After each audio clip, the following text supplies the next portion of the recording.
This is Hunter Wade of the Athletes Lounge podcast. I'm here with my guest.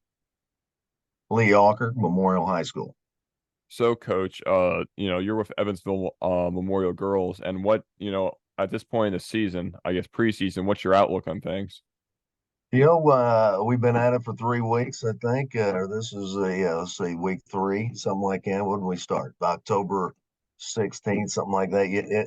It's been good. The first week we had probably one of the best first weeks we've had since I've been head coach, and that was really good to see. And that was without our soccer players. We always and this originated back when Coach Dockery was here. He always scheduled games to us to start later in the season. We're actually the last high school girls team to start our season as far as games, and he does that because of the success of our soccer program. And they were again successful. They made it to semi-state, and they were real close to making it to state again. So, and we have a lot of soccer players that transition over and play basketball. So we didn't have them for the first couple of weeks, and they've been back a week or so, and they blended in nicely. It's of course it's a totally different condition. You go from running a soccer field and maybe half the time you're on offense or defense, and then coming back to basketball where it's stop and start and constant movement, and so they're transitioning and they're not enjoying the conditioning piece, but they're blending in nicely. They're having a good time, and chemistry's getting there. We got a big variety right now. I mean, it's all 4 years. We've got a lot of freshmen in the mix, and so they're still getting to know each other. But I'm enjoying what's happening, and what I'm seeing is very positive. Your first game's against Boonville on the 17th of November, right?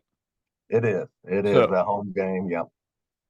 we kind of, I guess, touched on it there. How big of an advantage is it when your soccer team does, play usually so late in their season to be able to get your girls back and still have ample practice time? You just want it to be the same. Everybody does a little bit differently. So, I think Castle plays Gibson Southern tonight. I'm going to try to get over that game.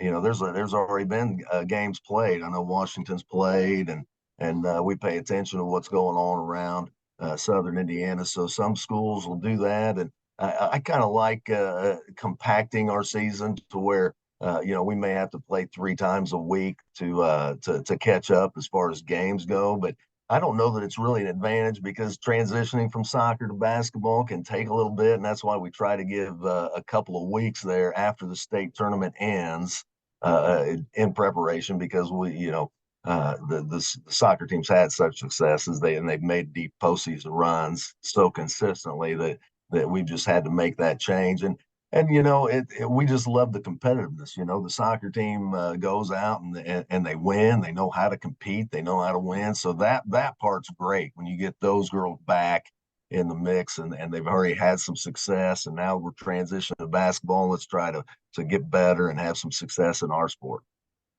So at this point in the season, I guess it's probably conditioning, but are you really implementing anything, uh, offense and defense wise, for the most part, or is it mostly still this conditioning and getting, basketball legs under people? Yeah, it's both. I mean, you have to start putting in. The nice thing about our program, and Coach Zachary started this years ago. We run a Cub program from fifth through eighth grade, and we start teaching our defensive philosophies and our terminology and our offense system from fifth grade on. So when they're freshmen, they've already heard a lot of the same things that I'm saying right now. So when we talk about 3 out, 4 out, 5 out offenses and our soft and hard defense presses, our traps, our different things that we run. They've already heard that. So really, we do a lot of conditioning, a lot of free throws in between, a lot of station work, just to say so that and a lot of stuff inside, around the basket. So they see the ball going in the basket early, and a lot of quick movements. And then, the second half of practice, we get into some full court stuff and start working on it. We're still in the process actually of separating kind of JV to varsity, who's going to be doing what. And we've got some competition going on, so that's nice. And the implementation of everything is really, I mean, that's the good thing about starting so late. Is I've got this week, a week from Friday we open up, so we've got some time to put everything in so that they've at least seen everything. I'm not a huge X's and O's guy. I'm not going to draw stuff up on a clipboard. I just want you to go play basketball. So that's kind of how our system works anyway. We really hit the fundamentals hard and just want you to hit the open girl, make the extra pass, and be ready to help on defense. It's pretty simple. We try to keep it as easy as we can and just teach them the right things to do. And then it's up to them to make the decisions. And as long as they're working hard, it seems to carry on throughout the season. So, but yeah, we've got everything pretty much in. We'll see. We'll probably do some more zone this year because of our freshmen not really understanding help side defense quite yet. So we'll probably have to do some zone, and hopefully that'll carry over to our man to man. That's kind of what we like to do. So The you have some pretty big, shoes to fill, stepping in there. Did you try to keep things similar offensively and defensively, or did you try to inject your own thing into yeah, the yeah. offense and defense? Well, when you're coaching alongside a Hall of Fame coach that's had so much success, why would you change a whole lot? That we've the only thing we've kind of changed, is communication styles and trying to give them a little bit more information. The kids nowadays want to know why. So we've kind of tried to implement, this is why we do this, well, not just because I'm telling you to. This is why. So we've had to do some of that, but yeah, a lot of the same defensive principles. There's no reason to change. I might have added a few different drills than what coach did, and you got to mix things up a little bit to keep it interesting. But yeah, there's not a lot to change because he had pretty much the same philosophy as far as, let's just teach basketball. That some years you had to scrimmage more than others. Some years you had to work on a couple out of bounds plays so that they could actually run. That kind of varies a little bit from year to year, but really there's no reason to change. And yeah, I was fortunate enough to learn from Coach Dockery, and it's we enjoyed being together. I enjoyed coaching with him, and he's fantastic. And we hope that we just keep the program rolling. How much film as a coach do you like to watch, and how much film do you like to get your team to watch? We do huddle, of Yeah. course, and it's available to the players immediately as soon as we can get it downloaded. And I watch a lot of film, and we tell them to watch film. They take it a little more seriously depending on who we play. They're gonna watch a lot of Gibson Southern. They're gonna watch a lot of Castle. They're gonna watch North and Rice and Central. And the ones that they know are going to be really battles. So they do watch some, and we watch them as a team more so towards the second half of the season as we're getting ready for postseason. Of course, there's a lot more film available at that point too. But this year is going to be a little bit different. We're probably going to have to have some film sessions because we got some young players that are going to be in the mix. Yeah, I've got three freshmen that are probably going to see quite a few minutes, so that we're going to have to watch a lot of film. There's going to be some growing pains. They're going to make mistakes, but hopefully they can watch the film and adapt to it and change and learn and not make the same mistake twice. That's what we talk about at practice. Don't get beat the same way twice. Figure it out. You kind of brought me to my next question, actually. How much is the regular season a tune-up for sectionals for you? Well, that's all it is. Of course, when we have our team retreat this Saturday, where we'll have the varsity over to my house and we'll spend 5-6 hours together. We'll have lunch and we do some fun stuff and some yeah, different things, and then we have some serious conversation and we start talking about goals and what we're trying to do individually as well as the team. The individual goals are what can you do, more figuring out their role. And so we try to define all those things at our retreat. And of course, nothing really matters. I mean, nobody really looks at anything unless you win a section. It's tournament time. That's what it's all about. It's all about winning in the postseason. Of course, you want to win a conference. You want to win the conference, and you want to beat your rivals and all that. But the bottom line is, it's about the postseason. You mentioned how big, you watch huddle and the girls watch huddle. Has there been a struggle for you to get your girls to watch basketball, or has your group over the last few years been pretty good about it. It's hit and miss. You'll have the ones that watch a line, you'll have some that don't watch at all. And that's the nice thing about Huddle is it'll tell me who's been on there and how many minutes they've done it. And so that's the cool thing is I know who's been watching and who hasn't. And we do track it. And it all depends on who it is. I know one of our freshmen has watched our games from last year. I've talked to her several times, and she's watching games from the year before, so I know she's going to be a film person. And again, we're not crazy about it, because they're student athletes, so we're academics first. Well, last year I think we were a 3.78 team GPA, so we try to keep everything in perspective. But we still, as coaches, want to tell them, when you get some downtime and you're scrolling through the reels on TikTok, why don't you put that down and watch a little Huddle, watch a little basketball, and they're responsive, And again, when we're playing somebody that coaches said this team's for real, they'll pay a little more attention. So it's just hit and miss. At this when your opener comes, how much obviously there's going to be limited film. Granted, you guys have a little bit more film because I think Boonville opens, earlier than you guys. How much film will you watch for that first Boonville game, or do you try to use that Boonville game as kind of like a live scrimmage to try to see if your stuff works against another team? Yeah, that's a good question. We did have a scrimmage this year. We rarely do scrimmages because of the time of getting everybody back together, but we did go scrimmage at Evansville Christian this past Saturday, and we didn't have everybody with us. We're still Sophie Johnson's still not available to go 100%. She's coming back from an ACL that she suffered in the sectional championship game. So she had surgery in March, so she's not quite back yet. Mila Browning was at all district soccer celebration there. She's all districts, also all state first team this year. So she was out with some soccer stuff. So we didn't have everybody, but yeah, that's good. No team is a scrimmage. When it's live, it's live. So Yeah. Boonville opened up with North last night, and I've got a request into Coach Chode over there to get that film, and I'll be watching that either tonight or tomorrow, and start putting some notes together. I do. I try to put together a scouting report for the girls at every game. And you're right.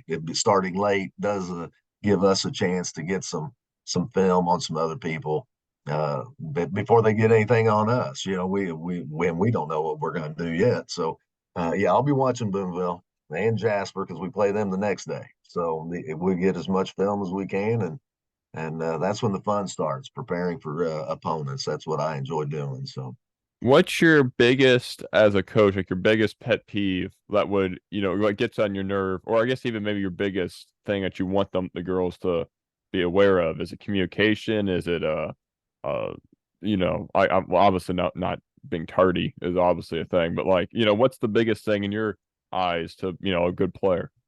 yeah, well, you hit it. Every coach you talk to will talk about communication, and talking is the biggest hurdle for us to get over because high school girls don't want to say anything that's going to embarrass them for some reason. And we tell them there's nothing that you can say that's going to not make any sense. Just say what you see when you're on defense, and we've got a couple that talk a lot and loud enough that everybody can hear. And we've got some that won't say a word, and until they figure it out, you're never gonna have that defense on a string where everybody's in tune. Unless you've played a lot together. My first year, we had it was Mallory Russell and Mallory Whitmer, okay, or our seniors, and we had Riley Anslinger and Peyton Murphy and Hope Lindsay. That group was unbelievable communicators. And so they kind of set the tone and really spoiled us as a coaching staff, new coaching staff coming in. And we just thought that was the norm. Well, now after they graduate, you realize that no, you have to teach them. So we actually have part of our team binder is a what, when, why, what we say, when we say it, why we say it. And so we have that in there so it tells them. We say, if we're in help or if we're in deny or if I got ball, what that means when I say it, why I'm saying it. So we've got several pages of what that is. and I think it helps some. And when they come to practice, they're stretching and stuff. We do a word of the day, so I'm making, they have team captains got to have a word of the day, and if I pick somebody and they don't know the word of the day and can't tell me what it means when you use it. We run a suicide just to start practice. So and luckily I got one yesterday. She forgot it, and we had to run a suicide. So it makes them start communicating together. And that's the biggest thing. And really, as far as pet peeves, there really isn't any. You don't want to have to coach effort. You don't want to have to coach energy. And I hate being the loudest person in the gym, and I'm constantly saying, "Why can I hear myself?" You guys should be enthusiastic and excited to be here. And that's probably one of my things is enthusiasm. If you're not excited to play basketball, what are we doing here? You know, these past few years, and actually you mentioned even this year you have a mix of classes on your team. As a coach, even though that you might have a little bit of nerves about playing, such youth, is that actually a benefit because as those kids get more varsity time, they'll be better and better when they're seniors? Yeah, yeah, that's the old saying. The best thing about a freshman is they become a sophomore. You hope that that's happening before postseason because experience obviously helps a lot. And I had last year we had Emily Mattingly and Lydia Bordfeld who had been varsity players for 4 years and they were leaders. This year we have Avery Kelly and Sophie Johnson and then as seniors and they've been varsity players for 4 years and Mila Browning's a junior. She's been a varsity player. This is her third year, so she was a varsity as a freshman. And it looks like this year we're going to have two or three playing a lot of minutes. So it's good to have the ones that are there, the seniors and juniors, to kind of guide the new freshmen. And here, you just hope that they do it right and they communicate right, and they're not we're more worried about what they're doing than what the freshmen are doing, because you have to teach them. I mean, the whole thing is team success. It's not about you once we get here. AAU and summertime, that's about you. Now it's about your school and playing for Memorial and what accomplishments you can do as a group. So we like the mix. It always helps for the next year. We hope they grow up fast. You did actually mention what on AAU, do you prefer your kids do play AAU in the summertime? I do. I think as long as I push for multi-sport athletes. I mean, I'm one of the few guys that there's soccer coaches and softball. We lost a couple of kids to softball, club softball this year. We don't have any volleyball kids playing basketball because they go play summer. And the nice thing about basketball is it's kind of short-lived in the summer, so it doesn't affect as many sports. But it's hard to do both. It's hard to play travel soccer and travel basketball. But I do like it, and if you have kids that want to play in college, that's what they pretty much have to do anymore. And I get it. And that's why you see the travel soccer, softball, volleyball, everything. That's where the college coaches are going. When those live periods are happening, and you can see a lot of play, a lot of good players at the same time. So I get it, but yeah, anytime you can get a basketball in the hands of a kid is a great thing. So some summers, I think some kids ought to just work on their skills. But at least AAU and they might have a practice or two a week, and they may have a tournament. Sometimes it's a little too much. It just depends on the program. You got to find the right fit for you, and not overdo. You can overdo. There is a burnout thing where you can be. I'm just tired of doing it. And that's why we try to tell them to go do something else, go have some fun, play volleyball, do something else, and then come back to it, and then keep the love and the desire and the fire going. But it's kind of a shame where everything is headed as far as the pay to play and club and you thinking that you have to only specialize in this sport to be able to get to college to play.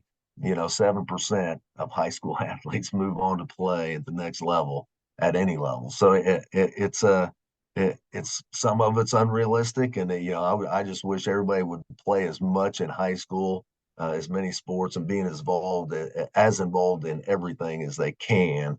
because it's a short 4 years, as you know. I mean, it goes by fast, and I just recommend that they play as much as they can. Let's talk about you a little bit. What's your background in basketball and coaching? How'd you get into coaching? Yeah, I didn't even play at the college level. I played high school basketball, came down here to USI, went to Indiana State, tried to walk on at Indiana State, and didn't happen. My wife and assistant coach Monica Auker is she was playing at USI our freshman year. So I transferred to USI, and it was Coach Beal. He had just gotten fired. Coach Sin was coming in, and I had talked to them about playing, and Coach Sin brought his nephew with him. So the kind of the writing was on the wall after about a week or two in practices and summer stuff, So my career came to an end. I became an intramural all star, and played on the intramural teams and had a good time and uh, and and never really thought about coaching much until I had kids, and then I think a lot of us are like that. Once you have kids and you kind of see how the other dads or moms or whatever are coaching, and not to say that I know more than they do, but I just thought that I could maybe help them a little bit more, and so I started coaching my oldest son, Brandon. He was probably third grade or so, and got into the St. Ben's and school. So I coached him there. And, as far as joining, and I did some AAU stuff, and yeah, kind of floated around everything and dealt with a lot of different parents and kids and personalities. And for some reason, my wife said that it was something that I could do. So she came to me one day. Our daughter was a freshman. Kelsey was a freshman, and she was playing basketball. And my wife said we were at home, and she said, "Hey, coach and I were talking, and we're still looking for a freshman coach." And I said, "Yeah, well, good luck with that. Freshman girls." And she said, "No, I don't think you understand. We want you to be the freshman girls coach." And I was like, "Yeah, I'm not sure I have the patience." I coached Kelsey in fifth grade, and it was a struggle. The emotions are a little bit different with my daughter, and it built a little more of a challenge, but it was still fun. They were great to be around, and they enjoyed playing basketball. So anytime I'm in the gym, it's fun. And so I said, and she goes, you won't go to a freshman girls game. You won't even go to our daughter's game unless you're coaching.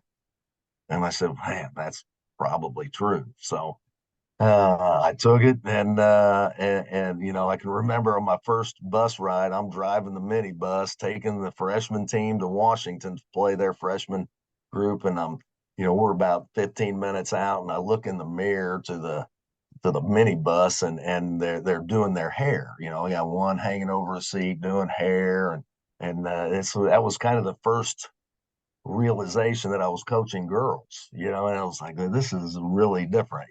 So you try to say, okay, let's get focused. Now we're getting ready to go. Play a game. I'm a little intense. And they're laughing, having a good time, and so it was kind of a cool mix, and it was very enjoyable. They really wanted to learn, and as long as I wasn't making them cry, we were having fun. It was good. And then my wife was the JV coach at the time, so I just say as Kelsey moved up her sophomore year, I went up and became Monica's assistant at the JV level, and then she decided to get out because our oldest son was going to play basketball up at Elmhurst University in Chicago. She wanted to be able to go watch some of his games. So I said that I'd watch them on live stream, 'cause, it wasn't that big a deal. So I said I'll do the JV and spent about 8 years with Coach Dockery.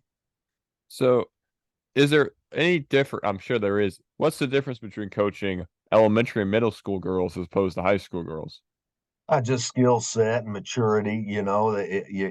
I enjoyed the teaching aspect of coaching. The footwork and the why and the what we're doing and the whole goal and all that. So it's just a maturity thing. When they've played a lot of different sports and they get to high school, they can actually do some of the things that you're asking them to do. The coordination and fundamentals. obviously kick in, and it happens for girls earlier. So sometimes you'll get seventh and eighth grade girls that are ready to go, and that's why we have freshmen that are ready to play varsity basketball. There's just a little bit strength going on that lacking, but they're more ready than a lot of boys. It seems to be much more difficult to break in as a freshman on the boys' side than it is on the girls' side. But the ones that come to practice and show up every day and listen and are really coachable, that's what makes it a lot of fun. So, what's your ultimate goal for this season? Obviously, win state's everyone's goal, but what's your first, I guess, base goal that you want to hit this season? Well, we only have one goal. We've been beaten by Gibson Southern the last 2 years in sectional, so really the only goal is to get back at Coach Brasher over there. And it's a rivalry. Make no mistake. Gibson Southern Memorial, and if we were still playing in football, I'm sure it'd still be a nice rivalry there. Both programs are having a lot of success. In the soccer game, girls soccer this year was a 1-0 game. I mean, the two schools are going at each other pretty good, and it makes it a lot of fun. And that's the only goal really is to get a sectional. And you got, I'm sure, Mount Vernon and Bossy and everybody else that's in the sectional wants the same thing. But that's it is we're going to take every game and step and try to prepare and be ready to play in section in the postseason. Well, that's really all I have prepared question wise. Is there anything you want to get out there, Coach? No, that's good. I appreciate you having me, Hunter. It's been a blast talking. I love talking about basketball, so it's been great to be with you. Well, I've been Hunter White at the Athletes Lounge podcast, and thanks for coming on, Coach. Sure, thank you. Hey guys, this is Hunter White at the Athletes Lounge podcast. Please like, share, and subscribe where you can. Thanks.